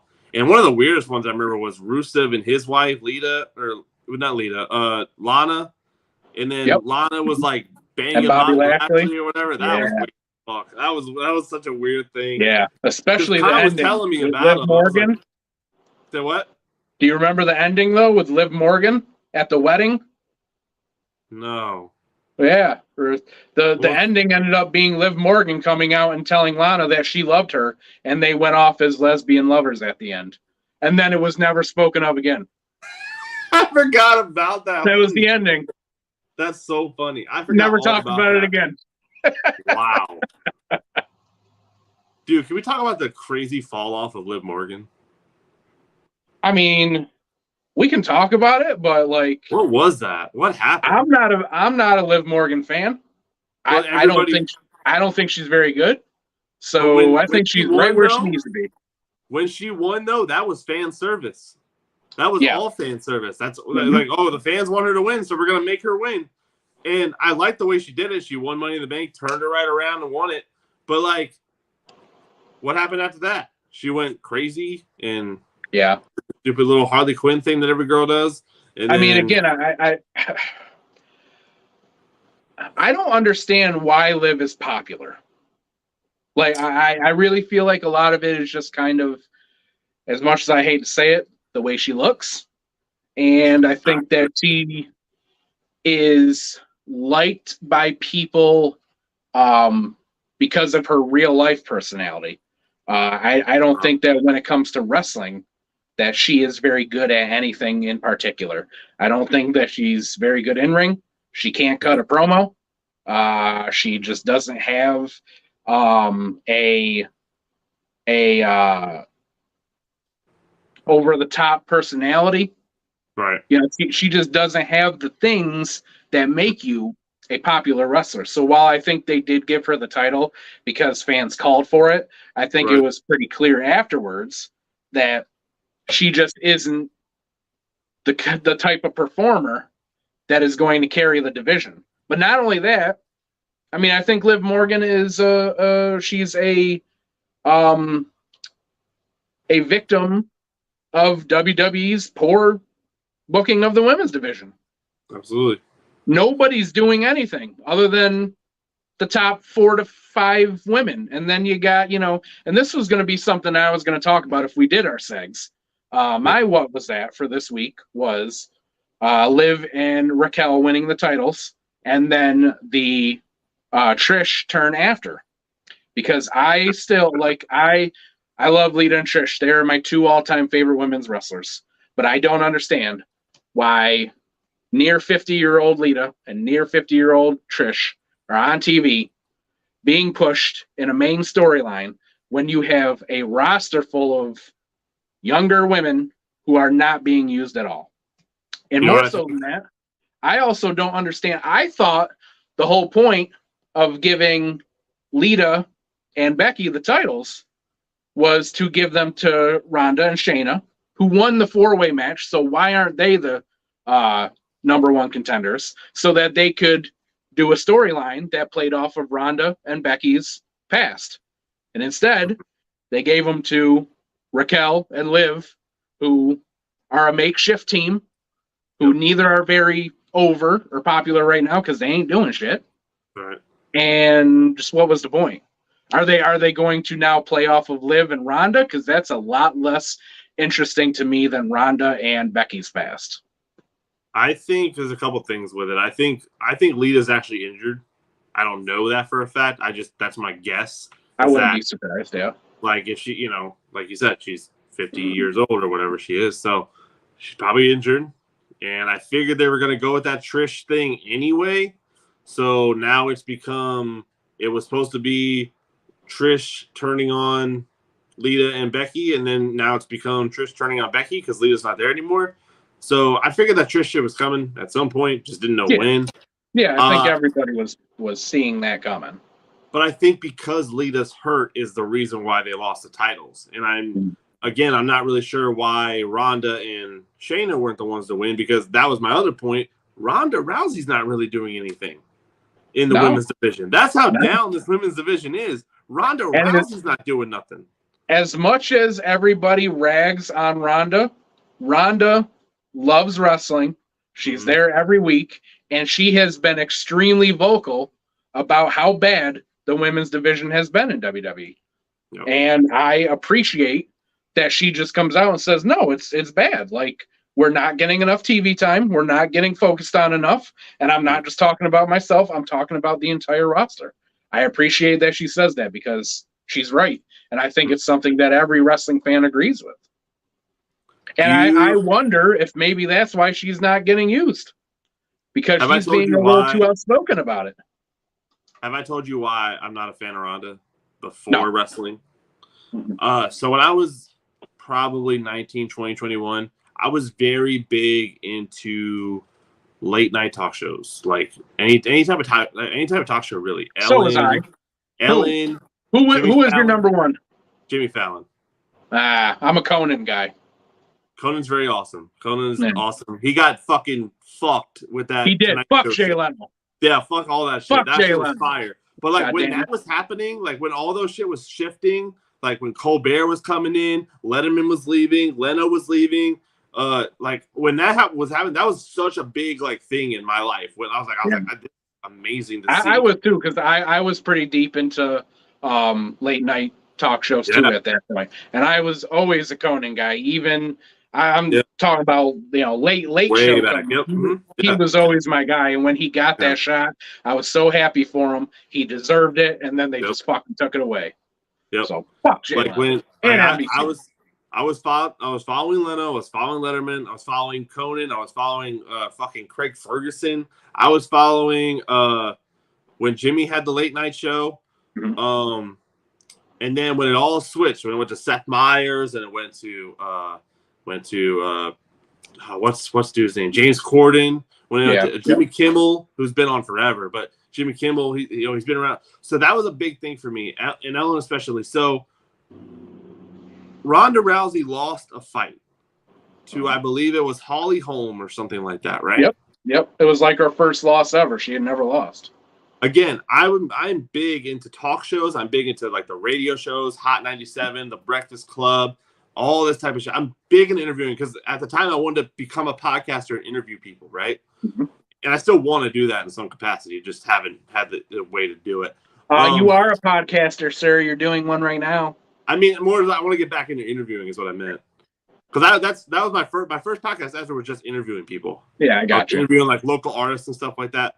So when that was going on, when she lost, she did an entire press tour crying about how she lost. Mm-hmm. Mm-hmm. She went on Ellen. She went on the Tonight Show. She went on radio shows. Every time she'd shed a tear, cry, and I hated it. Yep. It was the most annoying thing ever. That's how a lot of people feel about Ronda, and I get that. I completely get that. Especially like in a sport, like you're gonna lose eventually. Yeah. You know what I mean? And she did take it very poorly. She did react very poorly, and I think that a lot of people feel that same way about her for the same reasons that you do. Listen, if you lose in the ring and you cry in the ring, I'm with you. Sure. When you go to Ellen and Jimmy Fallon and Jimmy Kimmel and the fucking radio people and start crying, I don't have any sympathy for you. You're a sore fucking loser. And let's be honest. I mean, I wouldn't say that I love Ronda. Yeah. I don't dislike her. Yeah. But I don't love her. There was a point where I was a bigger fan of her, but I have definitely cooled off on her. But let's be honest, she's brought that attitude into WWE. I mean, when the fans turned on her because they didn't like her, she got pissy about it. And she went home for a while and she cried about it and she pissed and moaned about it. And especially for somebody who is as big of a fan as she claims to be, like, you got to understand that that's part of wrestling. Mm-hmm. You know what I mean? Like, you're going to be a heel at some point. People aren't going to like you. And hey, if the fans turn on you, then so what? Be a heel. Like, you don't need to be a baby face all the time. And I think she's one of those people who that's very important to her. It's very important to be liked, and it's very important to be considered better than everybody and the best. And when she's not, she does kind of become a crybaby about it. Another thing I don't like about her is her whole image, all of her video vignettes and everything like that. They are Hot Roddy Piper. Yeah. That annoys the shit out of me because it's like stolen valor. Yeah, it's not you. You're not that person. And on top of that, and you might get this reference or not, I feel like a lot of people will, but maybe not. Anytime she comes out and her music starts playing, I think of Shrek. I'm not a huge Shrek guy, so I don't get it, but I still think that as an entrance theme is kind of corny. But Shrek goes up to the castle, right? He's about to go on his quest, right? And he's getting the mission from him, right? And then all of a sudden he's at a castle. All the guards start coming at him, right? And he goes, "Fuck it, I gotta fight all these fucking guards." I don't give a damn about my reputation. He starts wrestling them, literally wrestling them, fucking taking chairs to them and everything. All I think about when she comes out is that scene in Shrek. And I implore you to go watch Shrek because it's a great movie. But go watch just that scene if you can. Just to watch Shrek wrestling scene. It's a great scene, but it's that whole song. And it's just like, all I think about is Shrek wrestling when I see Ronda Rousey. Every time she comes out, I'm like, where's Shrek? Because that's where my whole thing is. It's just like, there's so much about her that's just like, it just feels like she just took from other people, and then when she doesn't get her way, she cries about it. Right. I don't like it. And I also don't like, I feel like there's people in life that like don't really have a personality. And so when they hang out with people, they take that person's personality. Mm-hmm. And that's what I feel like she's doing with Shayna right now. Mm-hmm. Is that she's not this person that she is, but because she's hanging out with Shayna, she's doing like the tough girl, almost butch thing. Yeah. It's not genuine to me. Like, I've seen you be this other person. You're just not. I don't see you as this person with the dark makeup on and this biker look. I don't see you as this person. It's not genuine to me. I'll half agree with what you're saying. I get that, but I do. I mean, I feel like she's worn makeup her entire WWE career, whether she was. I don't know. I'm late to the party. She's definitely put on war paint pretty much every match she has. Maybe not as heavily as you're seeing now, but she definitely does wear face paint in her matches. But I do half agree with. It's the paint and the outfits. Like you look like a biker going like you're in Ghost Rider. Like that's Shayna. I think wearing the gi is weird to me. Yeah, like you look like Shayna. You're trying to be Shayna, and it doesn't. I don't like it. Like right. So there's a lot. I half agree about the stuff with Piper too, and I say half agree because part of me, like, I don't hate that she calls herself Rowdy Ronda. No. I don't hate that she comes out in the leather jacket for a couple reasons. First off, she has always made it very clear that Piper is her all-time favorite, what got her into wrestling and all that. But more so than that, it's been well documented too that Roddy gave her the permission to be called that, and I believe my question. Yeah, that leather jacket that she wears is actually his, and it was gifted to her by his son, by Roddy's son. Got it. So I like that part. Yeah. The part that I don't like is I don't really like she comes out in like the kilt. It's like, you're not Scottish. Why are you? You're going too far into taking everything from him. But I'm down with being rowdy or wearing the leather jacket as an ode to him, especially because he allowed it. But I do think she takes it a little too far. Yeah, I just feel like, I believe wrestling is an art form. I believe you are an artist if you're a wrestler. If you're an artist, you're always going to be inspired by people.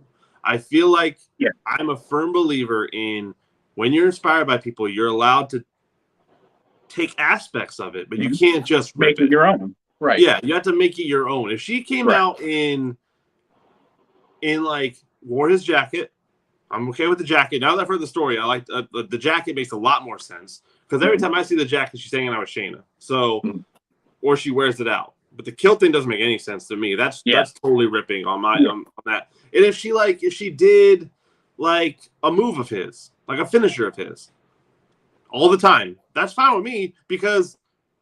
You wouldn't want Sammy that. does that GTH thing as an homage to Punk, I'm assuming. Is that not an homage to him? It's not the same move, so I don't believe so. Oh, I thought it was. I thought it was the same move. GTH and GTS are not the same thing? Nope. Brings the knee up? That's the same move. That's not how Sammy does it, though. Sammy has them on his back, on his shoulders, on their back, and then flips them sideways and then hits the knee. Punk has them on his shoulders, on their stomach, and then brings them forward into a knee. It's a different move. So Sammy flips them. Sammy flips them, and they're the opposite way. Got it. So they are two different moves. Got it. Okay. I thought that was a little bit of an homage to him, but maybe not. Nah. But I feel like if that was the way she was going about it, where she used one of his moves and wore his jacket, that'd be cool, because it's like, that's Right. your favorite wrestler. That's, you know, but taking the red and yellow and taking the rowdy thing and wearing the kilt and wearing the jacket, and it Yeah. I mean, why do we need a reincarnation? I don't think, though, and I don't mean any offense by this, but I think you'll agree with me. You don't know that much about Roddy Piper, really, right, Nick? No. When it comes to his in-ring stuff, you wouldn't want to see him take anything. Got So it. Roddy was a great talker. He is known for his talking ability, his personality, all that. He wasn't a bad in-ring wrestler, but he was not a 5-star classic kind of guy. His finisher was a sleeper hold. Oh. That was it. A plain old sleeper hold. That was his finisher. And Roddy wasn't the kind of guy who won a lot. He was just over because he was so damn good on the mic. He didn't have like any signature moves. He was a very, very basic in-ring wrestler. Really interesting. Yeah. One I of feel the like most Ronda's a basic pretty in-ring good- wrestlers you'll ever see, probably. Because I feel like Ronda's pretty good in the ring, and then she's Yeah. not that great on the mic. So it's complete I'd opposite. agree with that, yeah. This is Yeah. really funny to me. So Yeah. that's interesting. Yeah. Where What else should do you we got? Because go? who knows if we're getting Khan back or not. We might not. So let's move on to something else. What do you got? Let's talk about the TikTok thing. It's not wrestling, but I know Yeah. you and me both have kind of strong feelings about it. Yep. I would like to start out by saying that the TikTok ban thing is way bigger than a TikTok ban. Mhm. From what I can gather, and just off the top of my head, because I don't have any notes, the Restrict Act basically gives the government, or an elected government official, or an appointed government official, I should say, any means to touch, go through, look through, do whatever you want with anything that is attached to the internet. Social media profiles, Alexa cameras, Ring cameras, any cameras in your household,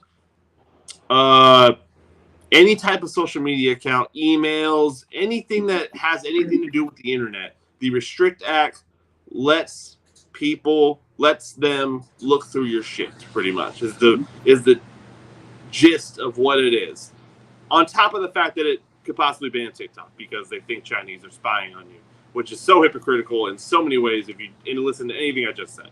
It's hypocritical because it's the China spying on us. All that is buzzwords. That's not what this is about. Right. Getting rid of TikTok. Right. They want to get rid of TikTok because Meta and Google have been lobbying the government Absolutely. for years to get rid of TikTok, because you can go on TikTok and gain a following naturally and organically without paying. Whereas when it comes to Meta or Google, they cater to paid accounts. If you're on Instagram, I've been on Instagram for 10 years. I've got less than 300 followers. I've been on TikTok for less than a year. I have 15,000. That is the difference, because Instagram is only going to push your content if you pay them to do it. And that is what it's about. It's about lobbyists paying off government officials to force their agendas because we're taking money out of Meta and Google's pockets. That's what it's about. Yeah, It's not about China. it has nothing to do with. I've said this before. Yeah. You shouldn't be worried. If you're in America, you shouldn't be worried about China. You should be worried about the fucking America you live in right now. That's what you should be worried Literally, like, if anyone pays any attention to when the TikTok CEO came to the government, he literally has no contact with China. TikTok's not even allowed in China. You can't even use TikTok in China. The only person that's in even connection to China and TikTok is the people that own TikTok. The CFO guy of that company, so the financial guy of that company, is part of or knows someone part of the Chinese government. I don't know the name of it. So that's the only connection that they have to China, is that the guy who's in charge of finances at the company that owns TikTok is part of or knows someone that is part of the Chinese government. That is as close as China as they get. And the guy who runs TikTok doesn't even talk to that guy. Yep. He only talks to the CEO of the company that's above him. I don't remember the name of that company, but I remember hearing that part of it, and I was like, what are we so worried about? Because I would understand completely if TikTok, and the guy from TikTok is not Chinese, for everybody who wants to know. It's not a Chinese app. It doesn't come from China. I don't remember where the guy is from. I just remember him saying he's not from China. He's from some other company. He's not Japanese. He's not whatever. He's something else that I cannot remember. I obviously don't have all my facts or ducks in a row right now, but I'm just going off of the head because I just know most of what's important, I would say. He's not Chinese. Yeah. I mean, again, Apple's not Chinese. There's nothing Chinese about this thing. They can't even have it in China. Mm-hmm. It doesn't make any sense to me why we're worried about China and them. If anything, we should be worried about wherever that country that guy's from spying on us, which isn't that big of a deal because I don't even know what country that is. So, but I'm still not worried about it because it's more not so. spying on us. I mean, I feel like you and I could go on about this for a very long time, Nick, because there's so much that's fucked up about this bill. And again, we're talking about China. This has nothing to do with China. China is a buzzword that politicians, and I'm not even going to say conservative politicians because the left is doing it too. Joe Biden's into it too. All of them. This has nothing to do with right versus left, none of that. They're all using China as an excuse when this app has nothing to do with China. More so than that, if you are concerned about your information being taken, I'll say it again. China is not who you should worry about. You should worry about the America that you live in. Because every fucking app that you use, especially social media, takes your information and sells it to make money. Every fucking one of them. Facebook, Instagram, Twitter, all of them. And if you're only concerned now about TikTok because some politicians said China, you're the fucking problem. Because the reason that this bill is where was I going with this? Oh, the reason that this bill is such a big deal is because, like we said, this is not just about TikTok. There is so much more in that bill that has to do with your rights being taken away, and they are using China as a way to prey on the nativity of most voters who are not going to look into what this bill actually entails. And this bill is out there. You can fucking read it anywhere. You have the information's out there. You can read everything about it. And they are just hoping that by saying China, China, China, well, you're not going to go read what it's actually about, which is much deeper than taking our information and selling it.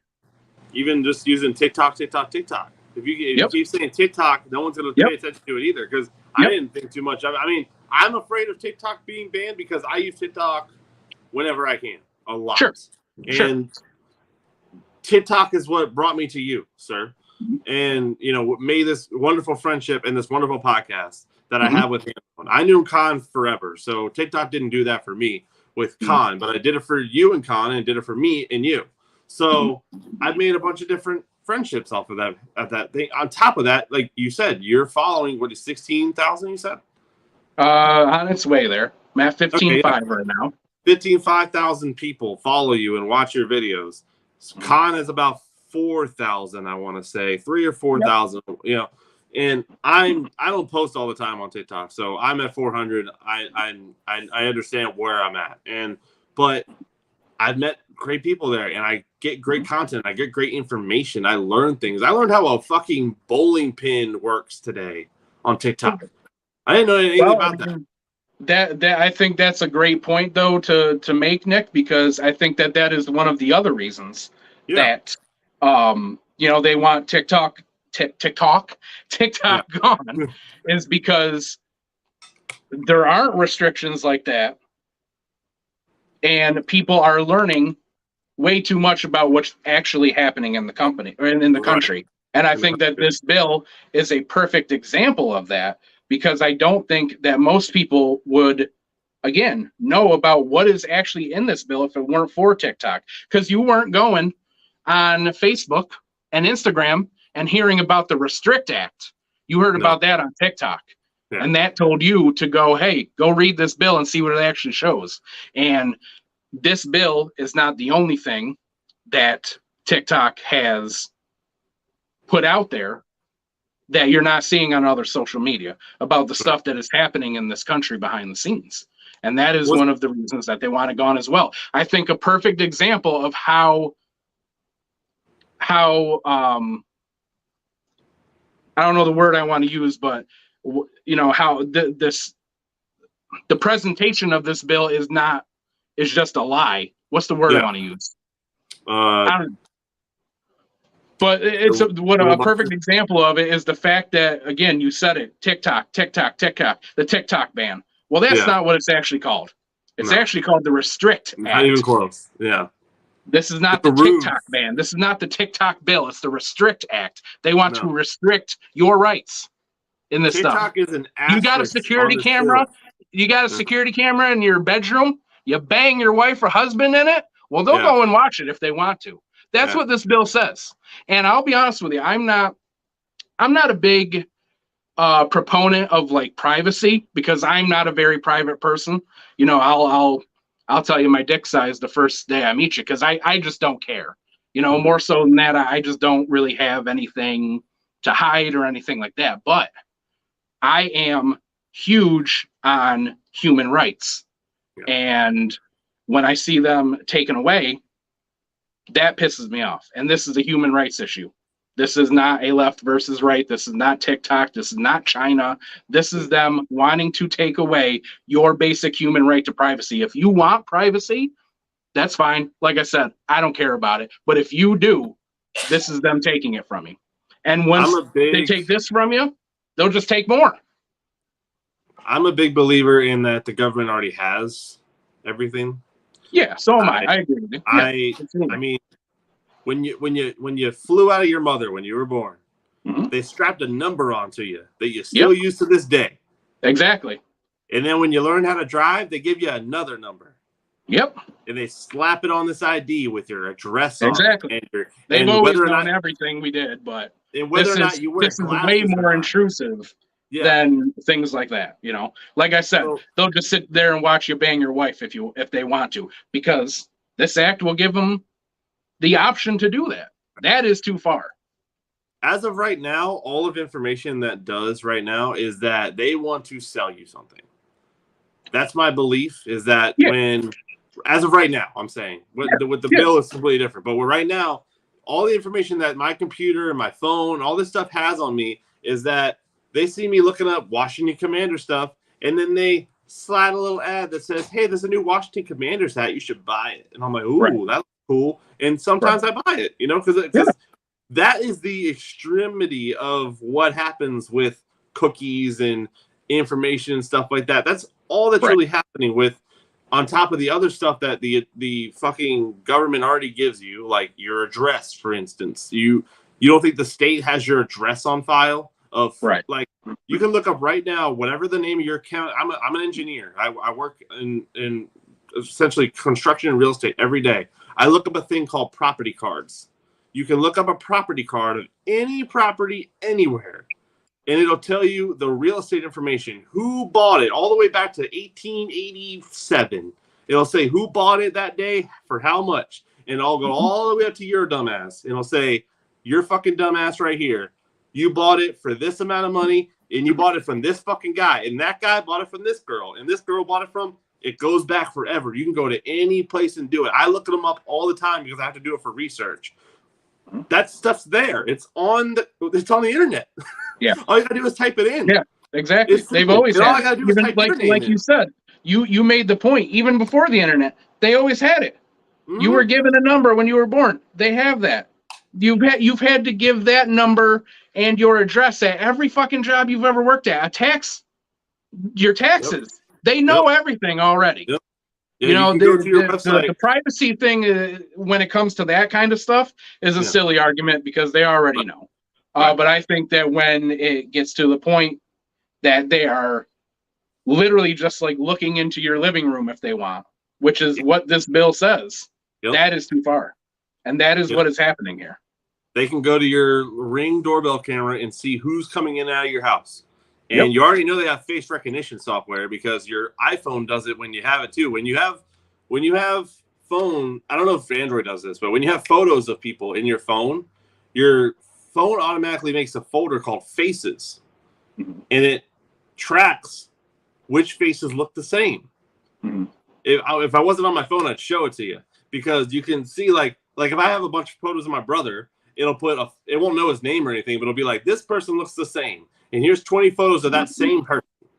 And you can just click on his face and you'll find 20 photos of that person in your phone. So they already have facial recognition. All they gotta do is figure out who that person is, and they can probably do it with your ID that they slapped on you when you learn how to drive. They already have all that shit. The problem is that once they have all that shit and then they take all the stuff that they want to have, like your Ring doorbell camera and everything like that, they can go, oh, well, his brother came in the house the other day. His girlfriend walks in and out of the house, blah, blah, blah. I know exactly who lives here and who comes in here all the time. Yep. And they can do that to anybody for any reason now. And more so than that, even if you, as a watcher of this, if you don't think this is a big deal, I will say, okay, that's fine. You can think that. But what I want you to consider is what this will lead to. Because as far as I'm concerned, this is the most blatant example in a very long time of the government overreaching, overstepping their boundaries. This is the most blatant evidence of it. But I think that now, if anybody's paying attention, you're starting to see it elsewhere too. Because I don't know, have you heard about this this little Cash App thing? Yep, I know about that too. Yeah, the government, they made their own cash app that they intend to have replace paper money so that they can devalue your money and take your money from you. And now you have to go through them for it. And then someone stabbed the founder of Cash App in broad daylight in the middle of the city. To death. That happened. To death. Which I'll be honest, I'm going to be honest, I don't really know what that has to do with it, because what's the government care if there's a Cash App around when they're still doing what they're doing. I don't get why that. I can see how people can go, oh, conspiracy theory. I can see the connection there, but what's that got to do with what the government's doing? Because they're still a PayPal. I'll bring it back to this. I don't know if that's a really good comparison, but if I'm creating something and there's someone who knows a hell of a lot about it, that's really big competition to me, that makes a lot of sense to take them out. But my point is, I don't think that this is a competition, because I don't think what the government is intending with this app is to do the same thing as Cash App. I don't think they're just looking to help people exchange money easily. They're doing more, for sure. Exactly. That's why I don't 100% buy into that yet, because I just don't think that they're not doing the same thing. The government's just trying to overreach it yet again. They're trying to take more control of us and what we have by creating this app and this virtual currency that they're coming up with. That's what I think this is. That's why I don't think that it has anything to do with it, but maybe it does, and I don't know. I just don't think that they're competition in the same thing, so I don't see why they would. But maybe. More so. Yeah, I definitely think it's odd. It's very odd. It's very odd timing. Absolutely. And also, if you see this video right now, or you're watching right now, and me or Hambone disappears at some point, you know we were right. yeah, they're probably coming for us because they're probably watching this anyway. So right, they're probably the ones watching it anyway. But I think that is another example of the government is just starting to. We're becoming more and more authoritarian and fascist by the year. They're overreaching. They're distracting us with gun control and China apps and things like that. And nobody's really on our side. On both sides. And I'll be honest with you. I want to pose this question to you, Nick. Sure. The fuck do we do about it? The fuck do we do about it? Well, the short answer is no. Nothing, right? The long answer is the most you can really do is contact your local official.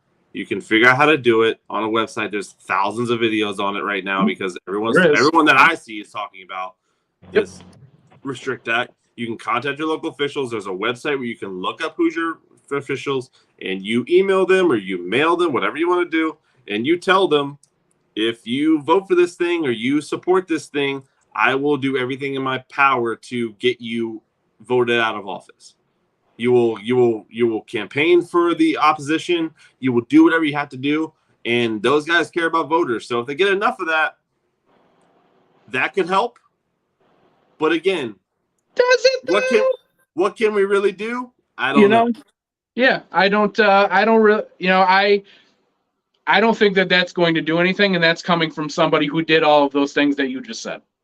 I contacted all my representatives. Yeah. I told them exactly those things. But at the end of the day, if the argument that we're making right now is that the government doesn't care about you and they're overreaching as it is, the fuck do they care? They're going to do whatever they want to do. If you want to go even deeper to my thought process, is that people don't even vote for anything. Voting is just to make people feel like they're doing something. And then the electoral college, I mean, it's very blatant when the presidential election happens because the electoral college just does it. And who knows why they're picking the candidate they're picking. Who knows why Virginia becomes a blue state every year? No idea. Like what? Like is it really a reflection of the people that live in Virginia? I don't know. You know, I would consider myself more on the bluer side because anytime I see someone red talking, I can't deal. But that's just me. So, but there are. Hey man, I think that's a good. I think it is representative of the people. I mean, when you consider, because if you're looking at New York's the same way, bro. New York is red, other than the big cities, right? And I mean that's what it is. It's about majority.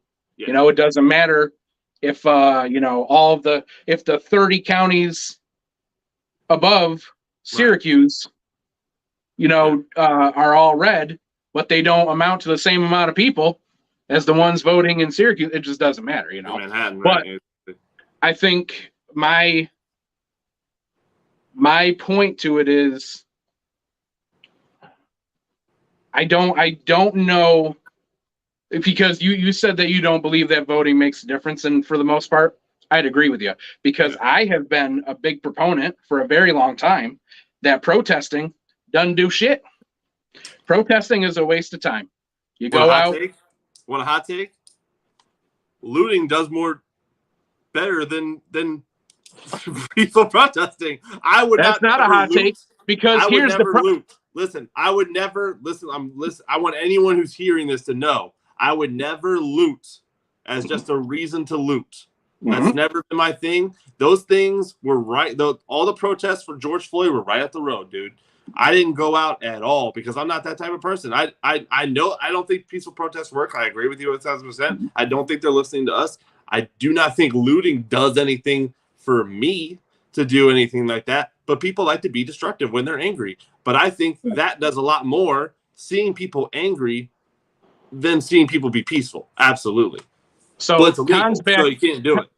Khan's back in the chat, but it's 9:00. I feel like we're done for the most part, right? If he wants to join back in, he can.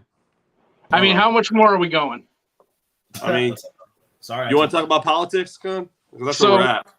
So I wanna make my last point on that though, because I agree with you. Nick. Here's the problem.